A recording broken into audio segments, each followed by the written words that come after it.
जय हिंद। मैं अनिल दुबे आजाद। आप देख रहे हैं डीआरएस लाइव टीवी।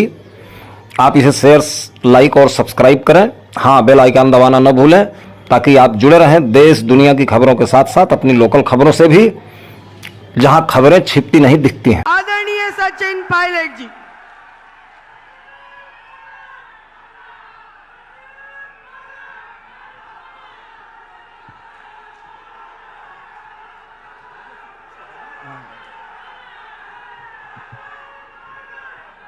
आदरणीय प्रियंका गांधी जी, आदरणीय मुख्यमंत्री अशोक गहलोत जी, हमारे अध्यक्ष डोटासरा साहब, विधानसभा के अध्यक्ष सीपी जोशी जी, हमारे प्रभारी रंधावा साहब अभी आपके बीच में भाषण दे रही थी, हमारी क्षेत्रीय विधायक और मंत्री ममता जी, मुरारी मीणा साहब, प्रसाद लाल मीणा जी, खटाना जी, जिले के सभी विधायक, मंच पर उपस्थित हमारी अमृता जी, बाकी सभी हमारे मंत्री, विधायक, नेतागण, पार्टी के पदाधिकारीगण, युवा कांग्रेस के, महिला कांग्रेस के, सेवा दल के सभी नेतागण जो आज मौजूद हैं, मैं एक बार पुनः अपनी तरफ से, आप सब लोगों की तरफ से आदरणीय प्रियंका जी का दौसा आने पर बहुत बहुत स्वागत करता हूं।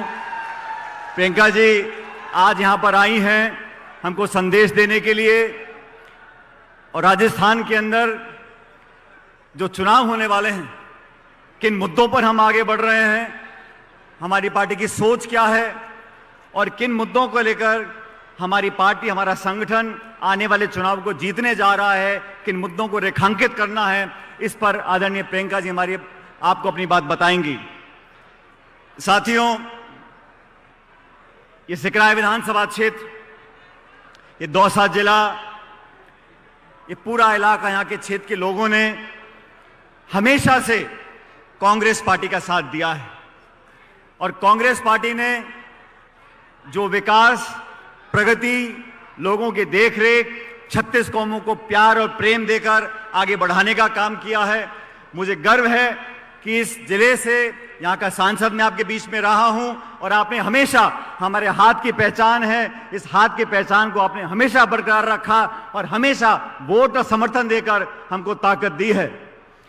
प्रियंका जी, आज यहां पर हमारी सरकार है, केंद्र में भाजपा की सरकार है। इस पूरे 12-13 जिलों के अंदर जो हमारी ईआरसीपी की योजना थी, जो भाजपा के काल में बनी थी, इन 5 सालों में हमारी सरकार ने उस पर काम किया है। लेकिन यहाँ के लोगों को, यहाँ की जनता को, यहाँ कर विशेष रूप से किसानों को जो दिक्कतों का सामना करना पड़ रहा है, वो सिर्फ इसलिए करना पड़ रहा है कि केंद्र की सरकार भेदभाव की भावना से काम कर रही है। केंद्र की सरकार में 25 के 25 मंत्री भाजपा के हैं, पूर्ण बहुमत की सरकार है। प्रधानमंत्री मोदी जी ने अजमेर में आकर राजस्थान में एक नहीं 2 बार कहा था कि ईआरसीपी की परियोजना को हम राष्ट्रीय परियोजना घोषित करेंगे।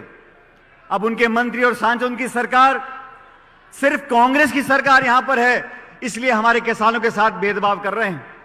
इसरदा की योजना हो, पानी की परियोजना हो, पेयजल की परियोजना हो, हमारी सरकार ने बहुत अच्छा काम इस क्षेत्र में किया है। और अभी भी जो डीपीआर बना है, उसमें इस क्षेत्र के अगर कोई गांव पंचायत रह गए हैं, हमारी सरकार दोबारा बनेगी, उन गांव पंचायतों को डीपीआर में हम शामिल करवाएंगे ईआरसीपी की। इस बात को मैं आपको आश्वासन देना चाहता हूं। 4 प्रदेशों में चुनाव है, मध्य प्रदेश में, छत्तीसगढ़ में, तेलंगाना में। अभी प्रियंका जी और आदरणीय राहुल गांधी जी तेलंगाना में थे एक दिन पहले। वहां पर सब लोग मान चुके हैं कि कांग्रेस की लहर चल रही है। प्रचंड बहुमत के साथ हम तेलंगाना में सरकार बनाने जा रहे हैं, मध्य प्रदेश में बनाएंगे, छत्तीसगढ़ में रिपीट करेंगे, और राजस्थान के अंदर जो 30 साल की परिपाटी होती आई है कि 5 साल बीजेपी और 5 साल कांग्रेस, इस परिपाटी को तोड़ना पड़ेगा। बहनों भाइयों, इस काम को आप लोग कर सकते हो, दौसा जिला कर सकता है, सिकराय के लोग कर सकते हैं। और आप लोगों पर मैं ऐसा मानता हूं कि मेरा एक विशेष अधिकार है। इस क्षेत्र के लोगों ने, इस जिले के लोगों ने, हर कौम, बिरादरी, धर्म के लोगों ने हमेशा हमको विशेष आशीर्वाद दिया है। स्वर्गीय पायलट साहब यहां से 5-6 बार सांसद रहे, रमा जी नहीं, मैं भी यहां पर आपका बीच सांसद रहा। और मुझे याद है प्रियंका जी, मैं पहली बार यहां चुनाव लड़ने आया 2004 में, मेरी चुनावी सभा थी, सोनिया गांधी जी विशेष रूप से यहां पर आई थी, दौसा कॉलेज में हमारी सभा थी। उनकी सभा से जो आशीर्वाद हमको मिला, मुझको मिला, मैं मात्र 26 साल की उम्र में यहां से सांसद बनकर गया था। मैं आज इस मौके पर सोनिया जी का भी और क्षेत्र की जनता का बहुत धन्यवाद करना चाहता हूं, क्योंकि दौसा की पहचान आज देश भर में कांग्रेस के एक मजबूत गढ़ के नाम से हो गई है और आप लोगों का श्रेय जाता है। इसलिए आपकी जिम्मेदारी बढ़ गई है, आपका दायित्व बढ़ गया है। पूरा देश देख रहा है कि राजस्थान की जनता किस करवट बदलेगी। जब मुश्किल समय आता है, आप लोगों ने मुझे और हम सबको आशीर्वाद दिया, प्यार दिया। जब दिक्कत का समय आया, अच्छे समय में, खुशियों में सब शामिल होते हैं, लेकिन दुख, परेशानी, कठिनाई में सिर्फ अपने शामिल होते हैं। और यहां का जो संबंध है इस मिट्टी का, यहां के लोगों का, वो इस जीवन में तो टूटने वाला नहीं है और मैं तो अगले में नहीं टूटने दूंगा, मैं आपको वादा कर जाता हूं। और आज प्रियंका जी हमारे बीच में आई हैं, राहुल गांधी जी हमारे बीच में यात्रा कर गए थे। इस क्षेत्र की जनता ने हमेशा कांग्रेस पार्टी को मदद करी है, ताकत दी है। हम लोगों ने बढ़िया काम किया है। आपके बीच में जो विकास हुआ है, हमारे मंत्री, जिले के 2-2, 3-3 मंत्री हैं, विधायक हैं, सबने मिलकर आपका विकास किया है। आज हम उम्मीद आपसे करते हैं कि सभा के बाद एक ऐसी लहर जिले पूरे क्षेत्र में होनी चाहिए कि एक एक सीट कांग्रेस पार्टी जीत कर जानी चाहिए। एक एक सीट पर यहां पर उम्मीदवार कांग्रेस पार्टी का जीतना चाहिए। किसी का अगर कोई मनभेद है भी, छोटा मोटा मनमुटाव, उसको भूल जाओ और जैसा राहुल गांधी जी बोल रहे हैं, नफरत की दुकान में, नफरत के बाजार में मोहब्बत की दुकान खोलनी है। अब तो मोहब्बत की चर्चा कल भी हो गई, आज भी हम लोग कर रहे हैं। मोहब्बत आपस में जोड़नी है, सब लोगों को साथ लेकर चलना है। और प्रियंका जी, आपके हर बार राजस्थान पर आने से कांग्रेस का वोट लगातार बढ़ता जा रहा है। भाजपा के लोग चिंतित हैं, परेशान हैं, घबराए हुए हैं, समझ में नहीं आ रहा किसको कहां पर टिकट दें। वो सब लोग जानते हैं कि इस बार कांग्रेस मजबूती से चुनाव लड़ रही है, सब एकता से चुनाव लड़ेंगे और भाजपा की झूठ और पाखंड की राजनीति को समाप्त करने का जो क्षण आएगा, वो 25 नवंबर को जब वोट पड़ेंगे, एक एक वोट कांग्रेस पार्टी को मिले, ताकि भारी बहुमत के साथ राजस्थान में हम इतिहास कायम करें और कांग्रेस पार्टी की सरकार बनाएं। मैं एक बार पुनः प्रियंका जी आपका स्वागत करता हूं। दौसा की जनता हमेशा पलक पावड़े बिछाए, चाहे सोनिया जी हो, चाहे राहुल जी हो, चाहे आप हो, आपकी बात को हम लोग कभी इनकार करने वाले नहीं हैं। आप आह्वान करके चले जाओ, सारी की सारी सीट कांग्रेस पार्टी की झोली में डाल कर देंगे, ये मैं आपको जनता की तरफ से आश्वासन दे सकता हूं। आप सब इतनी भारी तादाद में आए, आपका धन्यवाद करता हूं। और एक बार, क्योंकि यहाँ ये पूरा देश देख ले, पूरा प्रदेश देख ले, राजस्थान की जनता, दौसा की जनता कांग्रेस पार्टी के साथ है। जोरदार नारा लगाना, हाथ खड़े करके दोनों, Congress party, Congress party, Congress party. बहुत बहुत धन्यवाद। जय हिंद, राम राम साहब।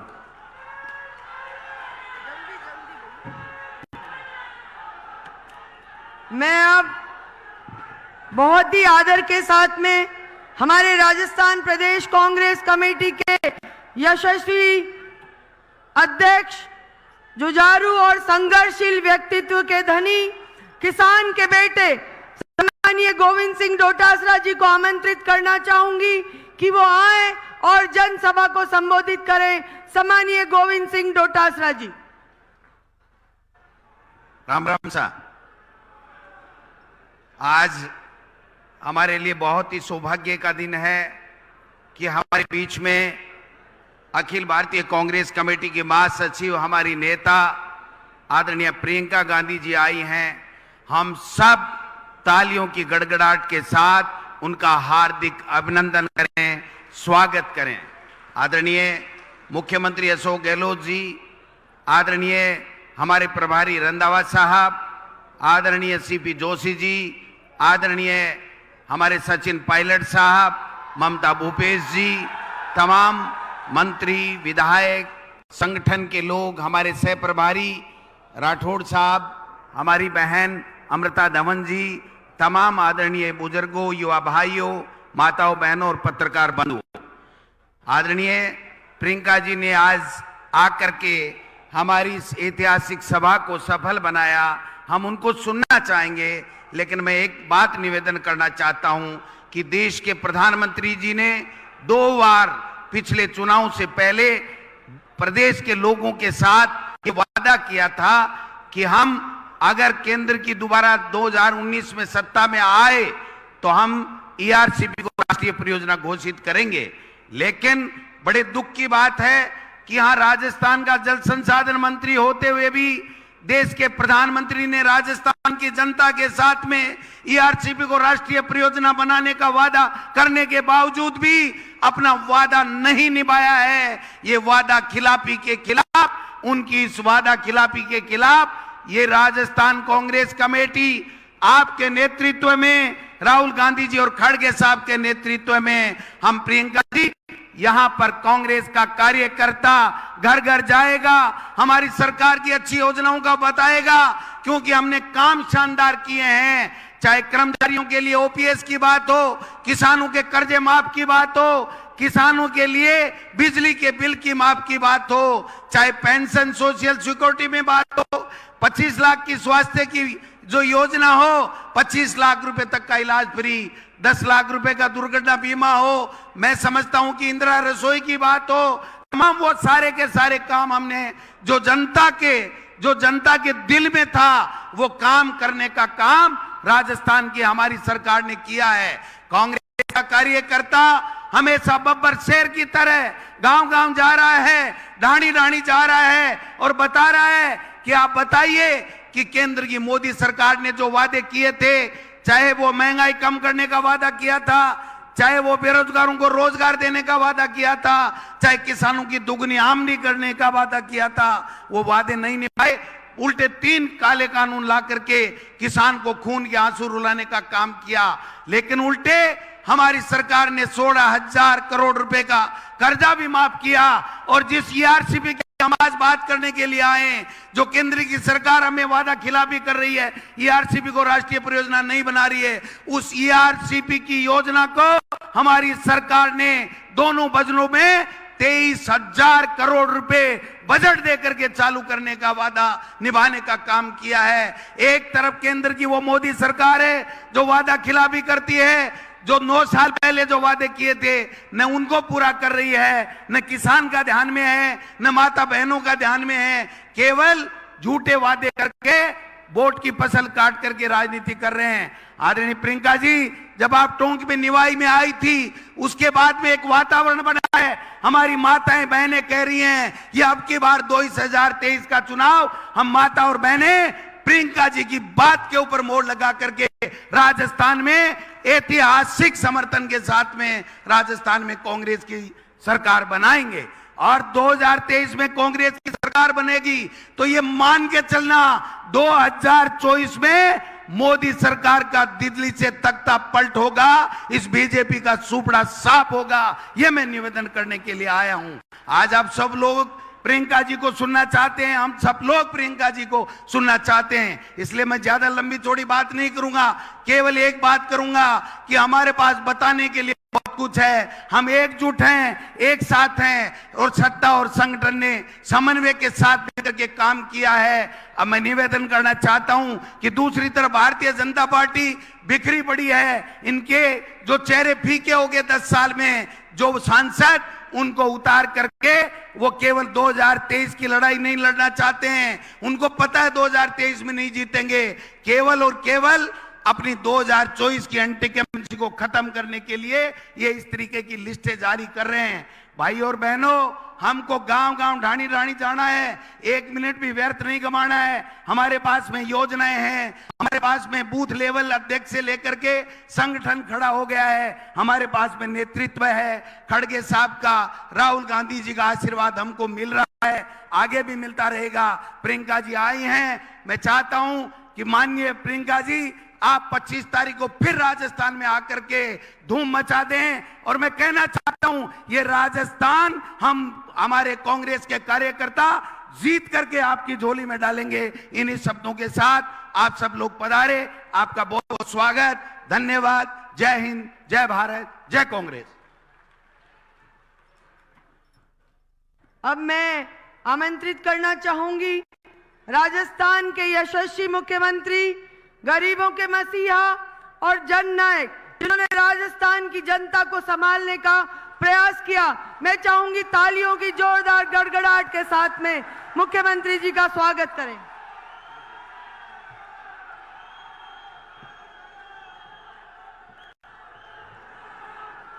एआईसीसी की महासचिव हमारी नेता प्रियंका गांधी जी, हमारे प्रभारी रंधावा साहब, प्रदेश कांग्रेस के अध्यक्ष गुणदत्ता साह जी, हमारे स्पीकर सीपी जोशी जी, हमारे प्रदेश कांग्रेस पूर्व अध्यक्ष Sachin Pilot ji, chairman campaign committee Govinda Meghwal ji, आपकी लोकप्रिय विधायिका ममता भूपेश जी, एआई सचिव वीरेंद्र राठौड़ साहब, अमृता धावन, धीरज गुर्जर जी, जिला अध्यक्ष रामलाल जी और तमाम उपस्थित हमारे यहाँ विधायकगण, भाइयों और बहनों, नौजवान साथियों, मैं सबसे पहले अपनी ओर से आप सबकी ओर से हमारी नेता प्रियंका गांधी जी का हार्दिक स्वागत करता हूँ। मुझे खुशी है दूसरी बार वो अभी निभाई आई थी लगभग 20-25 दिन पहले, और आज सिकराई के अंदर क्षेत्र में आपके बीच में आई हैं। जो आप में उत्साह है, यहाँ पर ये सैलाब उम्र पड़ा है, इस बात का प्रतीक है कि आपका आशीर्वाद, आपका प्यार, आपकी मोहब्बत, आपका विश्वास हम सबके साथ में है, कांग्रेस के साथ में है। मुझे यकीन है कि जो काम 5 साल किए हैं, मैंने कोई काम नहीं किया। आप सब बैठे हैं, जिले की जनता बैठी हुई है, दौसा की, सिकराई की, जो मांगा मुझसे, चाहे वो मुरारी मीणा जी हो, प्रसादी मीणा जी हो, खटाना जी हो, कोई हो, मैंने किसी विधायक को मना नहीं किया, बल्कि ये कहा तुम मांगते मांगते थक जाओगे और मैं देते नहीं थकूंगा। ऐसा हिंदुस्तान में कहाँ हुआ? हिंदुस्तान में कहाँ हुआ जहाँ आप ये कह रहे हो कि जो मांगते वक्त थक जाओगे आप, ये मांगते वक्त थक गए और मैं देते नहीं थका था, इतिहास गवाह है। दौसा जिला हमारे प्रायोरिटी के अंदर है। दौसा जिला प्रायोरिटी में पानी की समस्या बहुत भयंकर है। दौसा जिला नया जिला बना था, अभी मैंने जिले बनाए 33 से 53 बना दिए। कुछ लोगों ने उसको लेके आलोचना करी। मैंने कहा जिले बनते हैं, कुछ वक्त लगता है विकास होने के अंदर। 33 से 53 200 जिला बना था। जयपुर अलग हुआ था कोई ज़माने में, लोग कहते थे वहाँ क्या है, कुछ नहीं हुआ है। आज देखिए नेशनल हाईवे यहाँ पर है, जिला मुख्यालय में तमाम सुविधाएं हैं, ओवर ब्रिज बन रहे हैं, डिस्ट्रिक्ट हॉस्पिटल बन रहा है, मेडिकल कॉलेज बन रही है। तो आप सोच सकते हो जब जिला बनता है, बच्चा पैदा होता है, थोड़ा वक्त लगता है बड़े होने के अंदर। आज 53 जिले बने राजस्थान के अंदर, जिला मुख्यालय से दूरियाँ कम हो गई, प्रसाद इंडस्ट्री से काम अच्छे होंगे, लोगों को लाभ मिलेगा, तकलीफ नहीं होगी। आप सोच सकते हो इतना बड़ा फैसला हमने किया। हमारे विपक्षी पार्टी के लोग उसको वेलकम करने के बजाय आलोचना करते हैं। इसलिए मैं कहना चाहूँगा, आपके यहाँ देखिए दौसा बांदीकुई में गर्मियों में 15 दिन पानी नहीं आता, 7 दिन तक 10 दिन लगते हैं। ERCP की बात की गई, वादा खिलाफी हुई हमारे साथ में, धोखा हुआ है जनता के साथ में। मोदी जी ने धोखा किया है। पिछली गवर्नमेंट वसुंधरा जी की थी, तब की योजना है, हम आगे बढ़ा रहे हैं, इसको बंद नहीं कर रहे हैं उनकी तरह। पिछली गवर्नमेंट हमारे कई काम बंद कर दिया, रिफाइनरी बंद कर दी। कीमत थी 38,000 करोड़, सोनिया गांधी जी आई थी, वीरभद्र मोदी जी आए थे केंद्रीय मंत्री, और 72,000 करोड़ की बन गई है। आप बताइए बंद करने से नुकसान होता है। इस सजा से पानी आ रहा आपके यहाँ, इस सजा से पानी आ रहा। दौसा जिला टॉप प्रायोरिटी पर है हमारे। 14,000 करोड़ के मैंने काम मंजूर कर दिए हैं दौसा के लिए। पाइपें बिछने लग गई है, काम चल रहा है। सबसे पहले फायदा मिलेगा 13 जिलों में से ईआरसीपी का। किसको मिलेगा? दौसा जिले को मिलेगा। आपको गर्व होना चाहिए, खुशी होनी चाहिए। इसलिए मैं कहना चाहूंगा, ईआरसीपी को लेके भारत सरकार गुमराह करी लोगों को। उनका मंत्री राजस्थान का ही है शेखावत, वो गुमराह कर रहा है। हम आगे बढ़ा रहे हैं, आगे बढ़ जाएंगे। प्राइम मिनिस्टर का वादा झूठा है, उनको पूरा एक्सपोज करेंगे हम लोग। ये दूसरी मीटिंग है। खड़गे साहब आए थे अभी 7 दिन पहले 12 के अंदर ईआरसीपी के कैंपेन की लॉन्चिंग में। प्रदेश कांग्रेस कमेटी अध्यक्ष जी को मैं धन्यवाद देना चाहूँगा। इतनी जल्दी आपने ईआरसीपी की दूसरी मीटिंग कैंपेन की प्रियंकरी को बुला करके आपने आज यहाँ आयोजित की है। मुझे खुशी है कि जो तादाद में आप आए हैं, जो उत्साह आप में है, जैसे मैंने कहा, इससे हमारा हौसला बढ़ता है। जो हमने इशू बनाया ईआरसीपी का, उसको आप लोग समझते हैं और ईआरसीपी योजना पूरी होकर रहेगी। काम जो हमने किए हैं आप सोच सकते हैं, सेंटर सागर, सिनोली, झिलमिल, गेटोलाव, चंद्राना, कालोखा, भंडारी, माधो सागर, निगरामपुरा, दक्षिण सागर, बिनोली सागर, गाऊवार, सिंतोली, ये सब बांध छोड़ दिए थे पहले। अभी हमने इन सब बांधों को जोड़ दिया है। इस बात की आपको खुशी होनी चाहिए जो आपके क्षेत्र के हैं। खड़गे साहब आए ईआरसीपी के लिए और नड्डा साहब आए परसों अभी, बीजेपी अध्यक्ष। एक शब्द काम नहीं लिया ईआरसीपी का नड्डा साहब ने। आप बता दीजिए, एक तरफ तो हम लोग संघर्ष कर रहे ईआरसीपी के लिए, उनका राष्ट्रीय अध्यक्ष आता बीजेपी का, पूरी पार्टी 0 है, नाम तक नहीं लिया ईआरसीपी का। वो आप समझ सकते हो। आपके जिले में 2 कैबिनेट मंत्री हैं, एक सदन पार का मंत्री है, एक राज्य में दर्जा दिया हुआ है। तो 4-5 विधायक जो है हमारे साथ थे इस बार जिले के अंदर। हम चाहेंगे, जो मांगा मुझसे चिकराई में कॉलेज खुलना किसे कहते हैं, आज गीजगढ़ में कॉलेज, सिकंदरा में कॉलेज खोली गई, भंडारी में कॉलेज खोली गई, सिकराई में कॉलेज खोली गई, बरावड़ा में कॉलेज खोली गई। 5 कॉलेज खुल जाए 5 साल में, कभी 70 साल में कभी हुआ है? कभी हुआ है 70 साल के अंदर? 250 कॉलेज खोली थी हमने इन 5 साल में। 310 कॉलेज खोल दी। तो मैं कहना चाहूँगा, शिक्षा में हमारा जोर है, समाज सेवा में हमारा जोर है। मालूम है आपको, चिरंजीवी योजना, 25 लाख का बीमा फ्री, स्वास्थ्य का अधिकार कानून बना दिया। जब सोनिया गांधी जी ने, मनमोहन सिंह ने कानून बनाया 4, नरेगा का, शिक्षा का अधिकार, फूड सिक्योरिटी का अधिकार, सूचना का अधिकार, यहाँ पर राइट टू हेल्थ का कानून बना है। हम 1 करोड़ लोगों को पेंशन दे रहे हैं। मिनिमम पेंशन कर दी है, 1,000 रुपये कर दी है। इसका मतलब पति को पेंशन मिलती है तो परिवार में 2,000 रुपये प्रति माह आ रहा है, पेंशन का आ रहा है। बता दी कितने राज्य में आता देश के अंदर। हम मांग करते प्रधानमंत्री से, पूरे मुल्क के अंदर आप राइट टू सोशल सिक्योरिटी लागू करो। सब परिवार का भरण पोषण की जिम्मेदारी सरकार की होती है, जो जरूरत होती है उसको। दुनिया के मुल्कों में है, आप विश्व गुरु बनने की बातें करते हो। अरे कुपोषण बच्चे, महिला प्रसव करती मर जाती है, खाने को मिलता नहीं है, भूखमरी है, और आप विश्व गुरु की बातें कर रहे हो। वो तब होगा तब आप देश के लोगों को, हर परिवार को सोशल सिक्योरिटी दोगे। ये मेरी उनसे मांग है।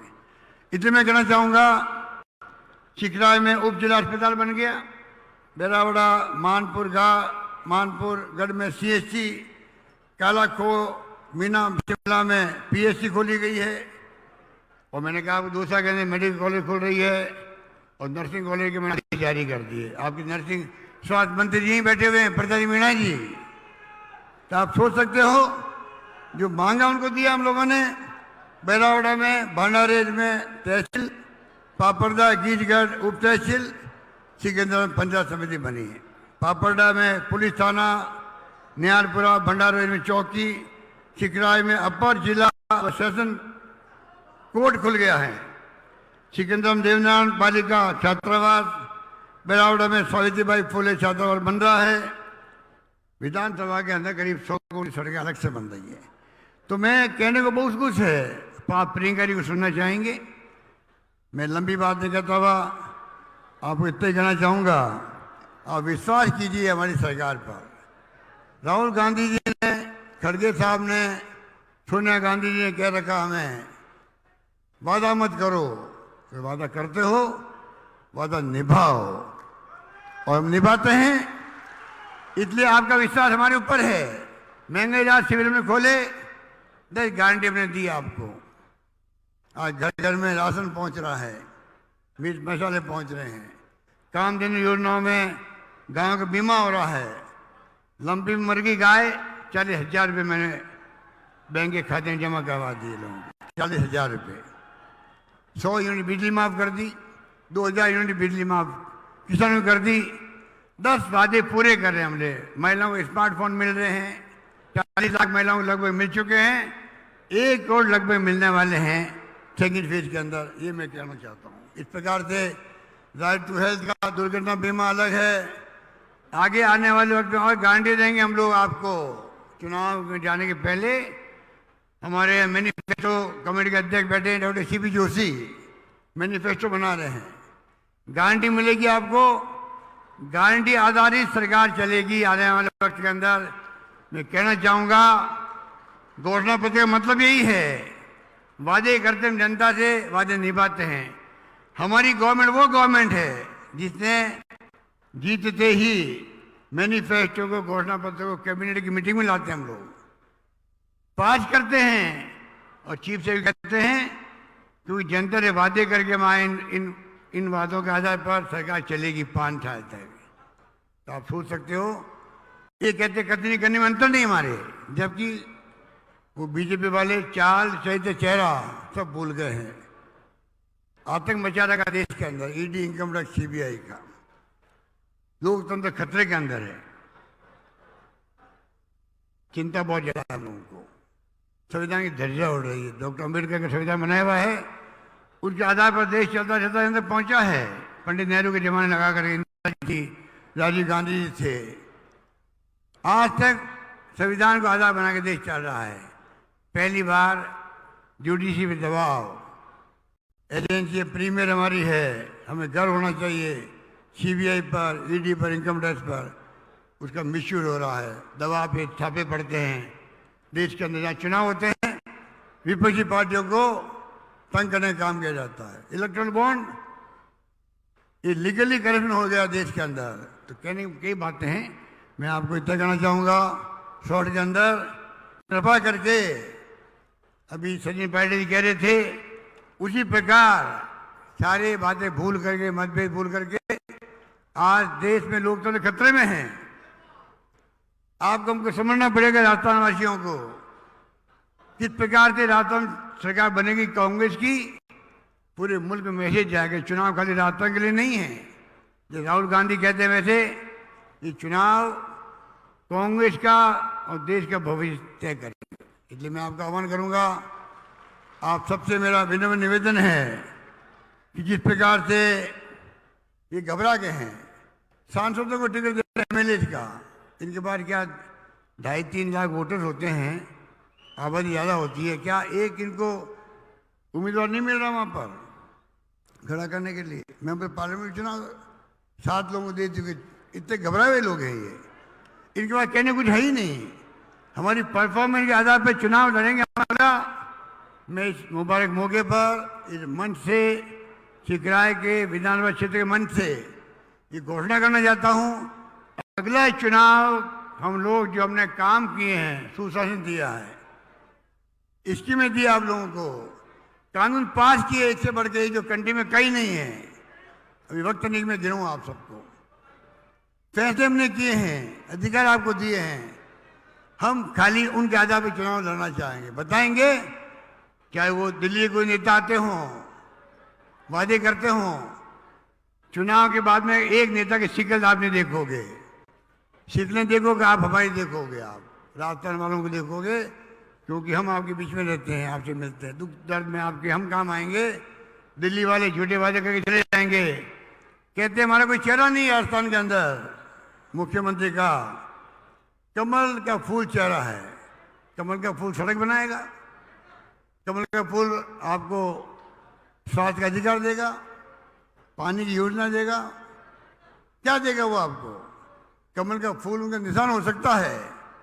और आप बताइए, कोई चेहरा घोषित नहीं कर रहे हैं, और जिस प्रकार से माहौल बना रहे हैं वो लोग, उसको आपको समझना पड़ेगा। इसलिए मैं कहना चाहूँगा, इनकी करतूतों को समझो। अग्निवीर लेके आ गए। अग्निवीर नाम तो बड़ा अच्छा है, अग्निवीर। 18 साल का बच्चा नौकरी में जाएगा, 22 साल में भगा देंगे उसको, 22 साल में नौकरी खत्म। आप कल्पना कीजिए क्या क्या इनके इस शिफरे दिमाग के लोग ऐसे फैसले कर सकते हैं। जिनका दिमाग शिफरा होता है, 4 साल के बाद में 22 साल में बच्चा क्या करेगा बता दीजिए। लोग सड़कों पर उतरे थे, धमकी दी गई गृह मंत्री द्वारा, जो सड़कों पर आएगा उसकी जिंदगी भर नौकरी नहीं लगेगी। बच्चे चुप हो गए, पर उनके दिल में आग लगी हुई है, आक्रोश है। ये नहीं भूलना चाहिए पूरे देश के नौजवानों को। एक बच्चा मर गया अभी अग्निवीर का। एक सैनिक का शासन जब मरता है, शहीद होता है, सम्मान होता है, सम्मानजनक ढंग से होता है। उसकी लाश को किसी पूछा तक नहीं वहां पर। आपने न्यूज पढ़ी होगी अखबार के अंदर, ये अग्निवीर है। इसलिए मैं कहना चाहूँगा, कृपा करके चुनाव बड़ा महत्वपूर्ण है, आपको दिमाग रखना पड़ेगा। हमारी योजना एक से एक बढ़कर के है। 500 रुपये सिलेंडर दे दिया, ओपीएस दिए कर्मचारियों के लिए। पूरे देश के अंदर कहीं पे भी ओपीएस की योजना नहीं है। 1000 रुपये मिनिमम पेंशन कहीं पे भी नहीं है। 25 लाख का बीमा कहीं पे भी नहीं है। आरजीएसएस कर्मचारियों के लिए कहीं पे भी नहीं है। दुर्घटना बीमा 10 लाख का कहीं पे भी नहीं है। तो आप सोच सकते हो, जिस रूप में इंग्लिश स्कूल, ये हमारे बैठे अध्यक्ष जी शिक्षा मंत्री थे, अंग्रेजी स्कूल खुल गई राजस्थान के गाँव के अंदर। मुझे खुशी इस बात की है, ये बात कह के मैं अपनी बात समाप्त करता हूँ। गांव वालों को मैं बधाई देना चाहूँगा। हालात वर्तमान जो आए हैं, कंप्यूटर के, मोबाइल फोन के, ये राजीव गांधी का सपना था। लोग समझे नहीं थे उस वक्त तो कि क्या कहना चाहते, 21st सेंचुरी की बात करते हैं। ये सपना वो था कंप्यूटर का, आईटी बेस का। आईटी बेस नंबर 1 है देश के अंदर, राजस्थान नंबर 1 है देश के अंदर आईटी गवर्नेंस के अंदर। आपको खुशी होगी, हर काम आज कंप्यूटर से हो रहे हैं, मोबाइल फोन से हो रहे हैं, डीबीटी हो रही है आपके बैंकों के अंदर। कैसे हो रही है? ये राजीव गांधी का सपना था, उसके कारण हो रही है। तो मैं कहना चाहूँगा, आज जब ये सब हो रहा है तो आप समझ रही, इंग्लिश स्कूल हैं। मैं भी खिलाफ था, इंग्लिश के अंदर खिलाफ था, बचपन के अंदर पढ़ता था। अंग्रेजी क्या काम आएगी? क्या काम आएगी अंग्रेजी? हमारे दक्षिणी राज्य में हिंदी के खिलाफ आंदोलन चलते थे, यहाँ चलते थे, उत्तर भारत में अंग्रेजी के खिलाफ चलते थे। आज मैंने महसूस किया, अंतर्राष्ट्रीय लैंग्वेज है, बच्चे पढ़ लिख जाएंगे तो दिल्ली, बम्बई, लंदन, अमेरिका जाएंगे हमारे बच्चे, गाँव के बच्चे जाएंगे। रास्ता वो राज्य होगा आने वाले वक्त में, 10 साल बाद में। अभी हम जाते हैं कैंपों में, गए शिविरों में, बच्चे खड़े होते हैं, इंग्लिश में बात करने लगे वो हमसे, हम जवाब नहीं दे पाते हैं, उससे अच्छी इंग्लिश वो बोलते हैं। आप सोच सकते हो, ये क्रांति हुई है, क्रांति। 3000 स्कूल खुल गई है, लाखों बच्चे पढ़ रहे हैं, लॉटरी खोलनी पड़ रही है एडमिशन के लिए। हम वादा करेंगे, सीपी जोशी कहेंगे कि जो चाहेगा गांव में वहाँ स्कूल खुलेगी, अंग्रेजी स्कूल अलग से खुलेगी। इस प्रकार से मैं चाहूँगा, राजस्थान का सपना देखा हमने, मिशन 2030, वो सपना आपने देखा होगा। करीब 3 करोड़ 32 लाख लोगों ने अपने विचार व्यक्त किए हैं। 3 करोड़ 25 लाख लोगों ने वो सपना साकार करेंगे। यही बात करता मैं आप सबको बहुत बहुत बधाई देता हूँ और ये कहना चाहूँगा, ममता भूपेश आपकी नेता जो है, आपके लिए प्रतिबद्ध है, समर्पित है, आपके सुख में काम आती है, कोई कमी रखी नहीं है। आप चारों पांचों विधायक जो हमारे हैं, इन सबको मैं अपील करूँगा, प्रसादी मीणा जी स्वास्थ्य मंत्री, मुरारी मीणा जी कृषि उप राज्य मंत्री, जय खडाना जी, हुड्डा जी आए नहीं हैं, आप पांचों विधायक को जिता के भेजो। ये मेरी आपसे मानवीय अपील रहेगी। यही बात करता मैं अपनी बात समाप्त करता हूँ। धन्यवाद। जय हिंद। धन्यवाद। धन्यवाद। बहुत ही आदर के साथ में मैं आमंत्रित करना चाहूंगी देश की नेता, देश की आंधी प्रियंका गांधी जी को, जो आज हमारे बीच दौसा जिले में हम सबको संबोधित करने आई हैं। तालियों की गड़गड़ाहट के साथ में हम प्रियंका जी का स्वागत करेंगे। और हमारे लिए बहुत ही खुशी की बात है कि यहाँ से प्रियंका जी भाषण देके मेहंदीपुर बालाजी के दर्शन करने जाएंगी। बोलो बालाजी महाराज की। प्रियंका गांधी, आदरणीय प्रियंका गांधी जी।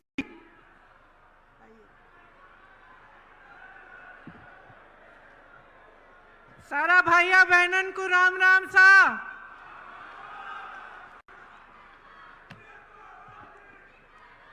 आदरणीय अशोक गहलोत जी, श्री सचिन पायलट जी, रंधावा जी,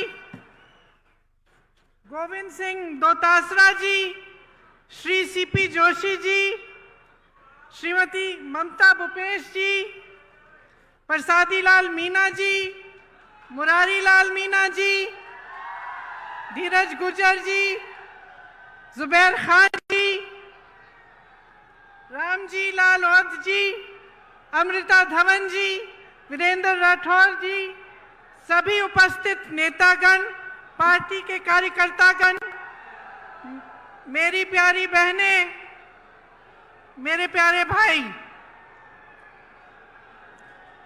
आज मेरे लिए ये बहुत गर्व की बात है कि मैं श्री मेहंदीपुर बालाजी महाराज, पपलाज माता, देवनारायण भगवान जी और मीन भगवान के आशीर्वाद से आपके बीच आई हूं। मुझे ये सुनकर बहुत खुशी हुई कि मेहंदीपुर बालाजी मंदिर यहाँ पास में है, तो यहाँ आते आते मैंने अशोक गहलोत जी से निवेदन किया कि अगर समय है तो हम लोग वहाँ जाएं। तो मैं बहुत खुशी से कहना चाहती हूँ कि पहली बार बहुत इच्छा रही थी मेरी बहुत सालों से कि मैं यहाँ आऊँ, और पहली बार मुझे मौका मिल रहा है। इस मीटिंग के बाद मैं वहाँ ज़रूर जाऊँगी। दौसा ने देश को पंडित नवल किशोर शर्मा जी और राजेश पायलट जी जैसे नेता दिए। आज इस धरती पर खड़े होकर उनको नमन करती हूं। ठहरूं कि बोलूं? बोलती रहूं? रुक जाती।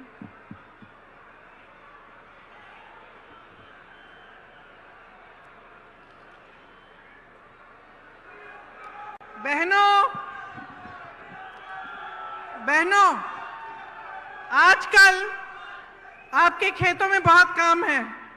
मैं जानती हूं कि आप दिन रात संघर्ष कर रही हैं, दिन रात मेहनत कर रही हैं, फिर भी आप यहां आई हैं, इसके लिए बहुत बहुत धन्यवाद।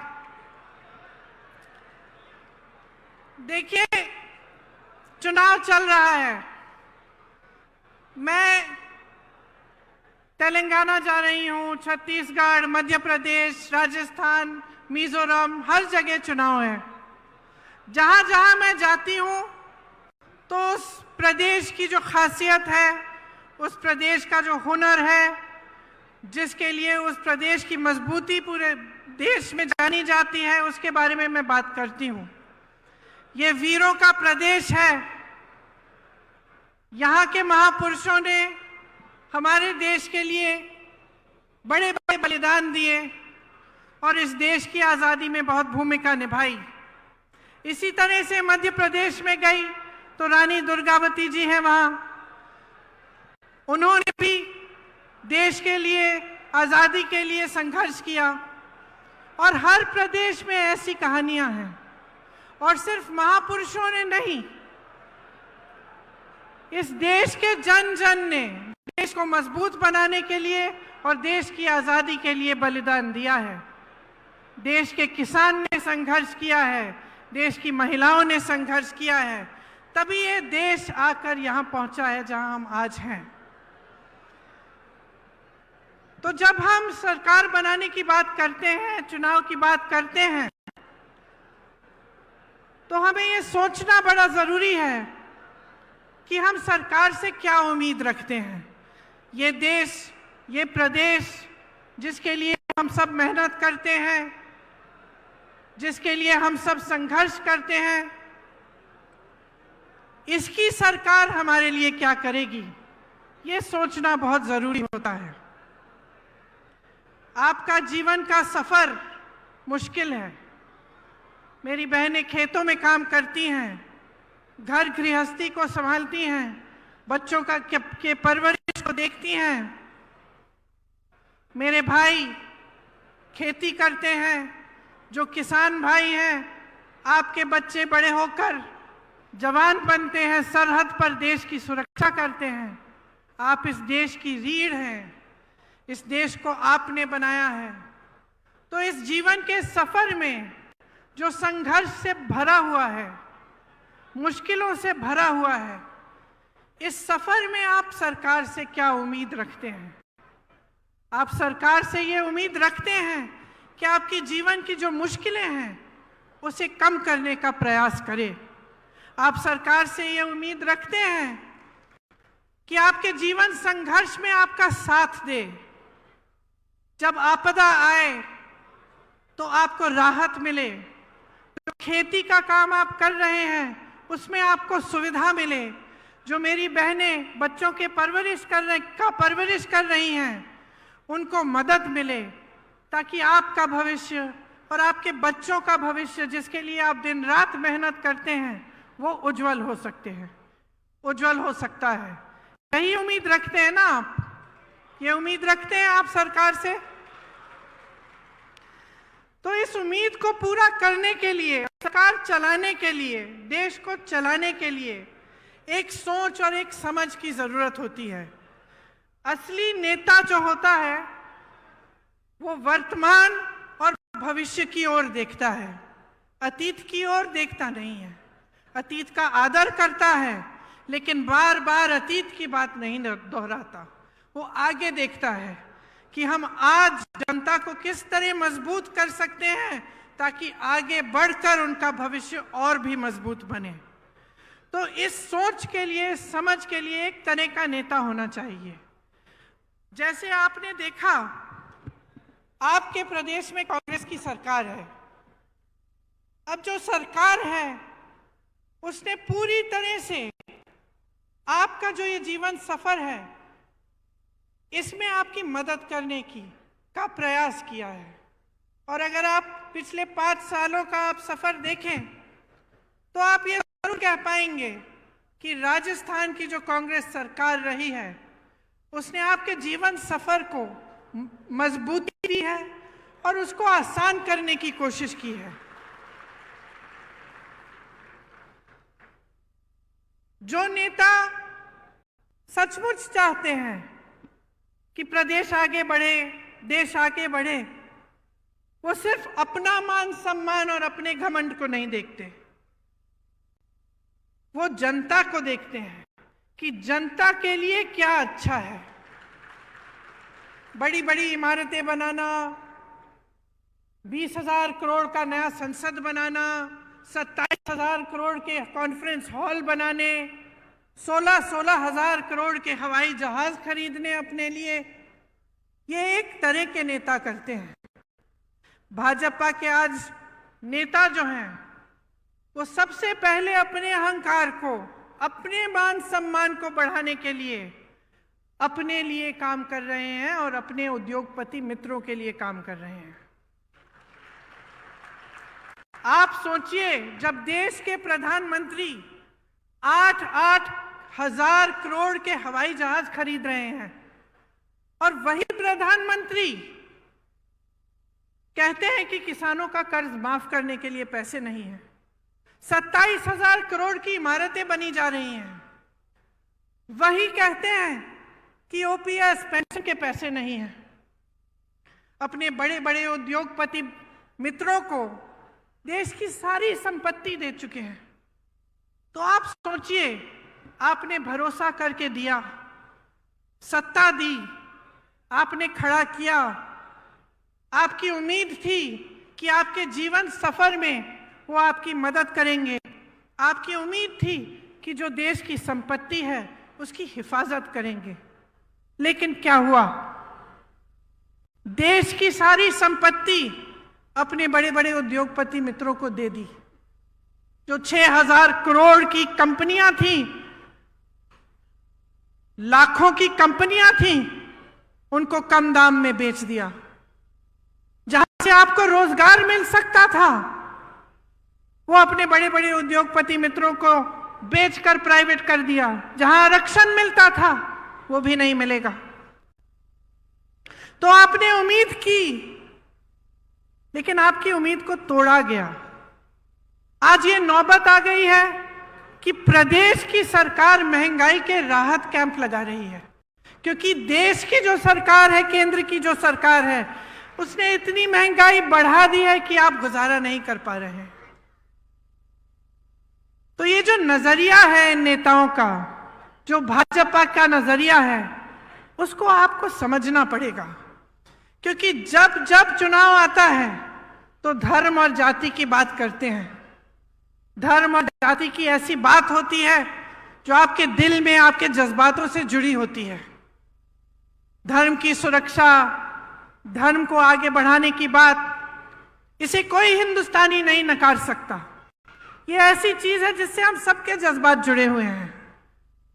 लेकिन आपको ध्यान से समझना पड़ेगा कि ये चुनाव के समय क्यों उठ रही हैं ये बातें। चुनाव के समय ये बातें क्यों करते हैं और चुनाव के समय आपके विकास की बातें क्यों नहीं की जा रही हैं।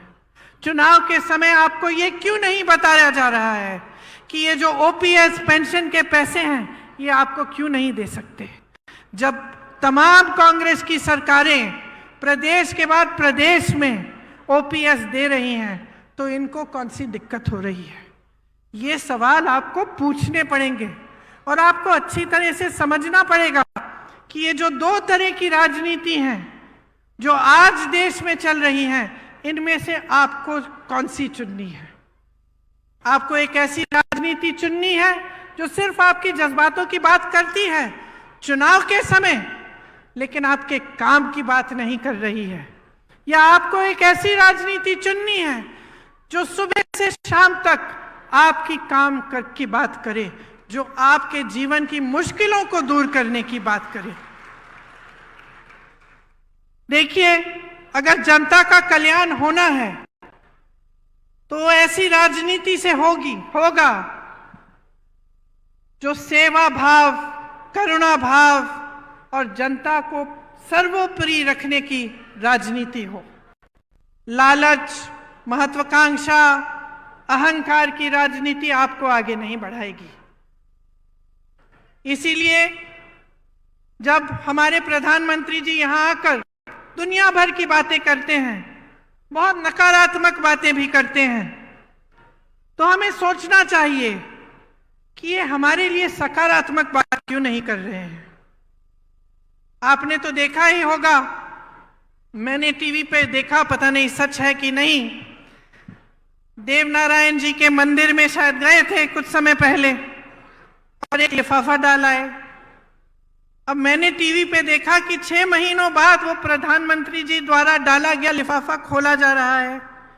जनता सोच रही है कि भगवान जाने क्या होगा इस लिफाफे में। देश के इतने बड़े नेता प्रधानमंत्री जी आए थे, वो लिफाफा डाल के गए हैं। लिफाफा खोला, 21 रुपए निकले।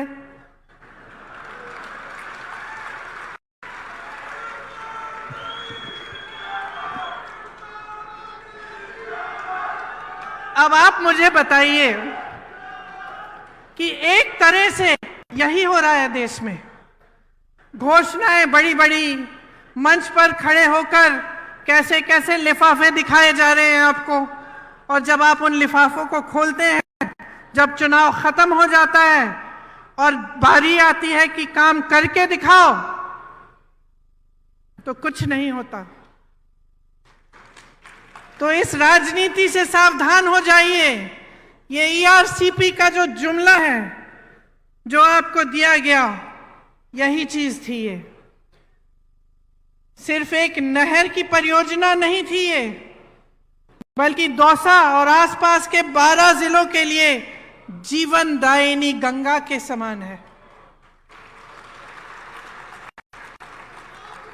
भाजपा के नेता और प्रधानमंत्री जी से सिर्फ जुमलेबाजी होती है इस पर। पहले आए थे तो कहा था ईआरसीपी को राष्ट्रीय परियोजना का दर्जा दिया जाएगा। दिया क्या? दिया? आप आज तक ईआरसीपी के पानी का इंतजार कर रहे हैं कि नहीं? कर रहे हैं ना? अब मैं आपसे एक दूसरी तरह की राजनीति की बात कर रही थी, जिसका नजरिया आगे भविष्य के लिए सोचने का नजरिया होता है। तो आप सोचिए, पंडित जवाहरलाल नेहरू जी ने ऐसी जाल बिछाई थी पूरे देश में इन परियोजनाओं की। भाखरा नंगल डैम, रिहंद बांध, हीराकुंड, ब्यास, चंबल, गंडक, कोसी, रामगंगा पर देश के 60 से अधिक बड़े बांध की परियोजनाएं बनाई। इंदिरा गांधी नहर सबसे बड़ी नहर जो है, और सैकड़ों छोटी छोटी सिंचाई और जलापूर्ति की परियोजनाएं बनाई गई। उनके बाद इंदिरा जी आई, उन्होंने ये काम आगे बढ़ाया। शास्त्री जी आए, ये काम आगे बढ़ाया। तो जब राजनीति की सोच होती है कि आप भविष्य के लिए काम किया जाएगा, देश के लिए किया जाएगा, तो ऐसे काम होते हैं। खोखली घोषणाएं नहीं होती हैं जिनको पूरा करने का कोई इरादा ही नहीं होता। तो सतर्क किसको रहना पड़ेगा बहनों, बताओ? आपको सतर्क रहना पड़ेगा। आप इतनी मेहनत करती हैं अपने बच्चों को बड़ा करने के लिए, तो इसलिए तो नहीं करती ना कि जितनी भी देश की संपत्ति है जो आपके बच्चों और उनके भविष्य को मजबूत बनाने में जानी चाहिए, वो ये लोग गवा रहे हैं। अब आप बेरोजगारी को देखिए, 45 साल में सबसे अधिक बेरोजगारी आज है। और बेरोजगारी है, फिर भी किस तरह की स्कीम ला रही है ये सरकार। आप पुलिस में हैं, मेरी बातों को सुन रहे हैं।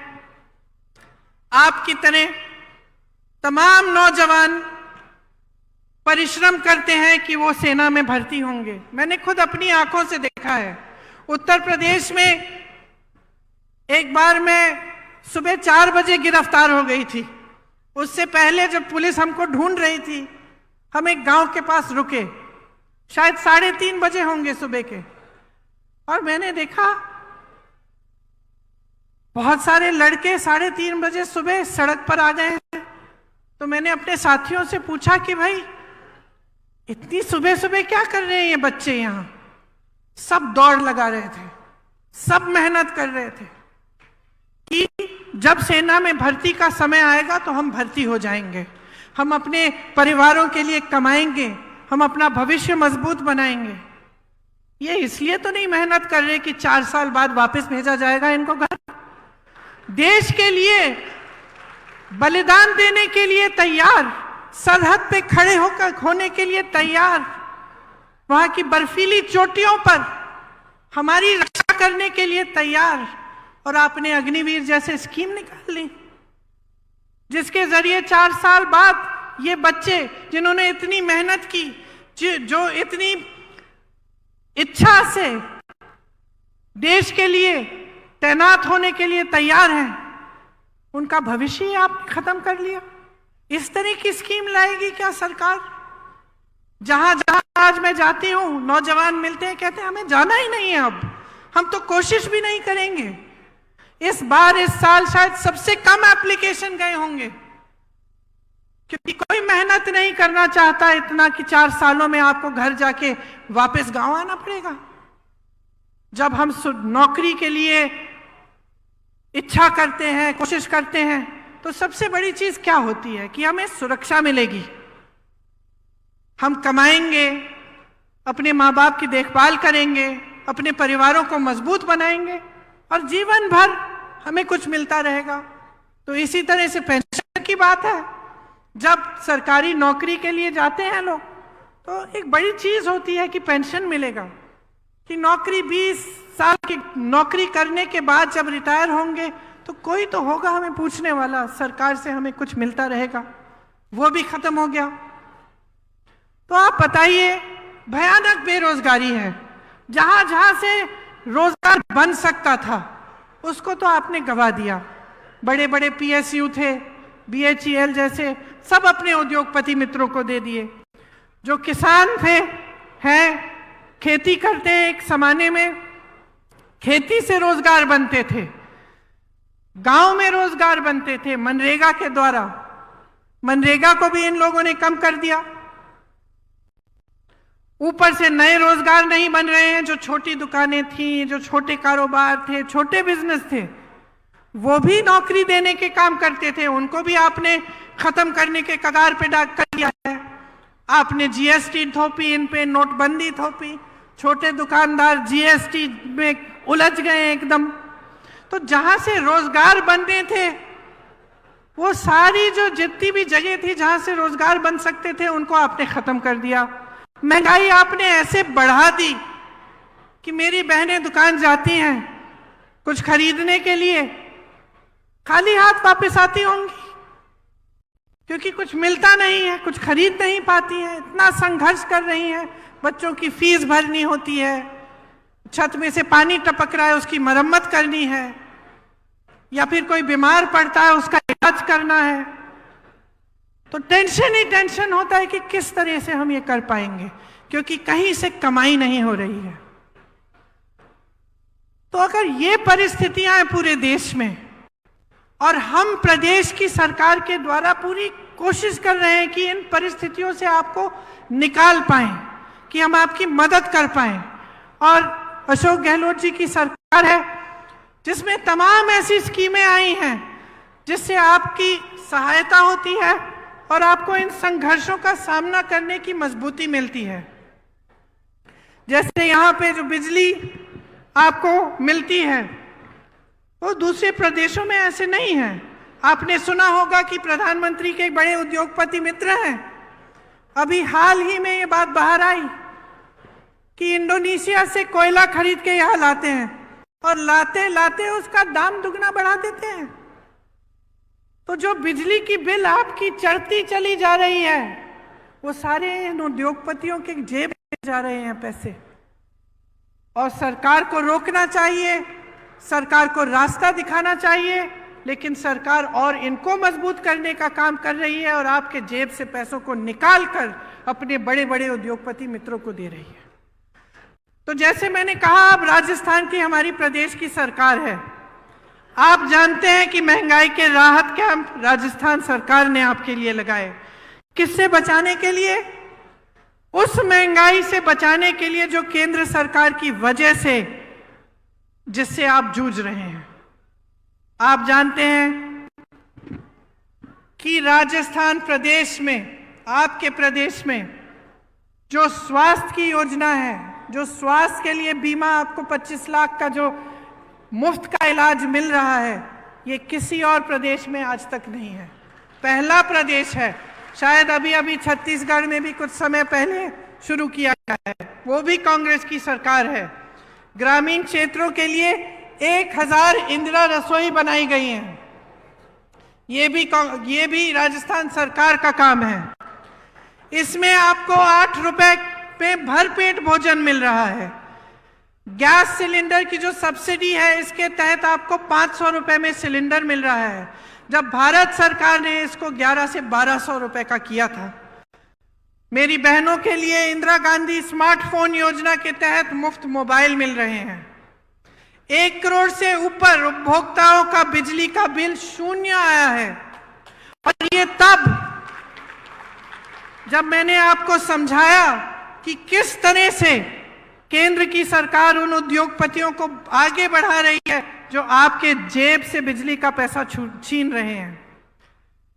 राजस्थान में आज मिनिमम इनकम गारंटी एक्ट लागू है। ग्रामीण रोजगार की तर्ज पर शहरों में भी रोजगार गारंटी दी जा रही है। 5 लाख गिग वर्कर्स को कानूनी सुरक्षा दी है। इनको कोई नहीं पूछता बहनों और भाइयों, जो गांव में रोजगार नहीं मिलता शहर चले जाते हैं रोजगार ढूंढने के लिए और शहर में गिग का काम करते हैं। कहीं पे डिलीवरी हो गई, कहीं पे जाके कुछ देना है, ये सारे काम करते हैं। उनको कोई नहीं पूछता, कोई नहीं पूछता कि इनको कितना पैसा दिया जा रहा है, कैसे काम कर रहे हैं। यहाँ राजस्थान की सरकार ने खास इनके लिए भी कानूनी सुरक्षा दी है ताकि कोई कम पैसे ना दे पाए, कम वेतन ना दे पाए। 309 नए कॉलेज बने हैं। मैं कल परसों तेलंगाना में थी, एक सरकारी यूनिवर्सिटी नहीं बनी वहां 5 सालों में। यहां 309 नए कॉलेज, 9 नई सरकारी यूनिवर्सिटी खोली गई हैं। क्यों? क्योंकि यहां कांग्रेस की सरकार है। जहां दूसरी सरकारें हैं, आपको मालूम है उस प्रदेश में क्या हो रहा है। एक भी सरकारी यूनिवर्सिटी नहीं खोली है, लेकिन प्राइवेट यूनिवर्सिटियां खूब खोली हैं ताकि जनता को फीस की मार पड़े और उनको मजबूरन प्राइवेट में जाना पड़े। हर जिले में यहाँ पर अस्पताल और नर्सिंग होम खोले गए हैं। सरकारी नौकरियों में ठेका की प्रथा खत्म हो गई है। 21 लाख किसानों को 14,000 करोड़ कर्ज माफ किए और अन्नपूर्णा फूड पैकेट के माध्यम से आपको गेहूं, दाल, चीनी, तेल, नमक और मसाले मिलते हैं। लेकिन बहनों और भाइयों, ये सब काम भाजपा को पच नहीं रहे हैं, क्योंकि जब हम अपने प्रदेशों में जहां कांग्रेस की सरकार है इस तरह का काम करके दिखाते हैं, तब उन पर मजबूरी होती है कि वो भी अपने प्रदेशों में करें और वो भी ऐसी घोषणाएं करें, और वो ऐसा नहीं करना चाहते। उनकी सारी सरकारें सिर्फ बड़े उद्योगपतियों के लिए चलती हैं, उनमें गरीबों के लिए, मिडिल क्लास के लिए कोई सोच ही नहीं है। उनसे पूछिए, प्रधानमंत्री जी जब यहां आते हैं उनसे पूछिए, वो ये कहते हैं कि आप मेरे नाम पर, मोदी जी के नाम पर आप वोट डालिए। पूछिए, क्या प्रधानमंत्री पद छोड़कर यहां आकर मुख्यमंत्री बनने वाले हैं? क्या उनको अपनी पूरी पार्टी में कोई चेहरा नहीं मिल रहा? पूछिए ना उनसे।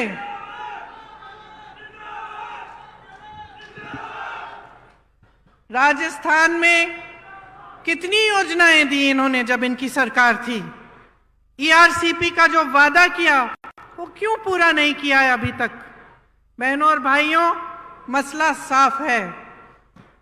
मोदी जी का ध्यान, भाजपा का ध्यान आपकी भलाई पे नहीं है।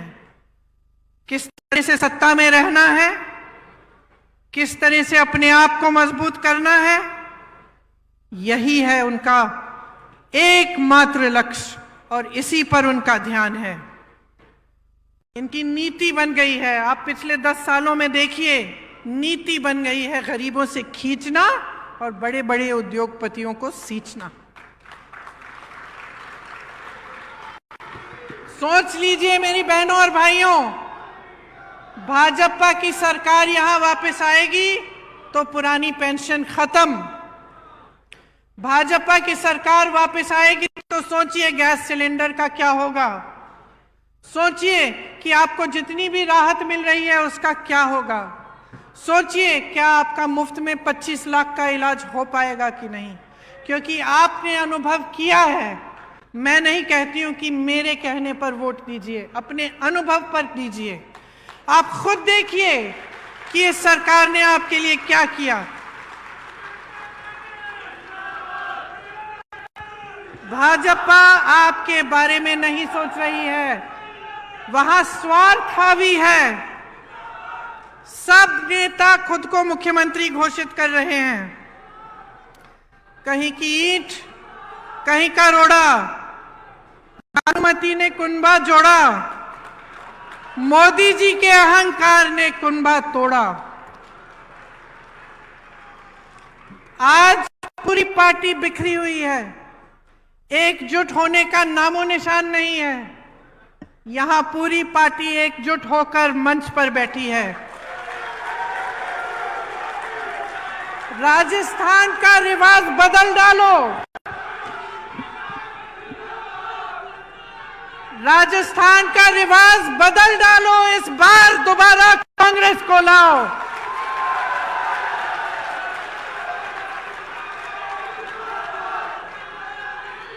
इस बार आंखें खोलकर अपना वोट दो कि आपके लिए कितना काम किया है, आपके लिए कितना संघर्ष किया है, आपके लिए कितनी योजनाएं लाए हैं और आपके जीवन में तरक्की लाने के लिए जो सरकार दिन रात काम करेगी उस सरकार को अपना वोट दो।